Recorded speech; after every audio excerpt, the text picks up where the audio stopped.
اور اب ذکر مسلم ممالک کی نمائندہ تنظیم OIC کا، جس نے صومالیہ کے خلاف اسرائیلی اقدامات کو یکسر مسترد کر دیا۔ جدہ میں ہونے والے OIC کے غیر معمولی اجلاس نے دو ٹوک انداز میں پیغام دے دیا کہ وفاقی جمہوریہ صومالیہ کی سرزمین پر کوئی دوسری ریاست ہرگز قبول نہیں۔ وزیر خارجہ اسحاق ڈار نے اسرائیلی وزیر خارجہ کے دورہ صومالی لینڈ کو غیر قانونی قرار دے دیا۔ اجلاس میں غزہ کی صورتحال پر بھی گفتگو کی گئی۔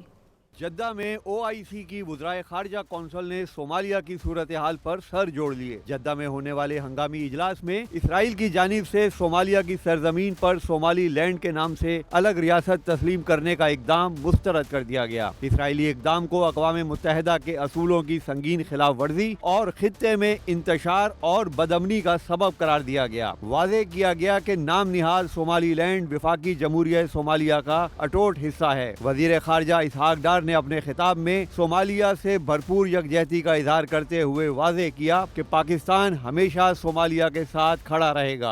Let me express Pakistan's unwavering support for the sovereignty, unity and territorial integrity of the Federal Republic of Somalia.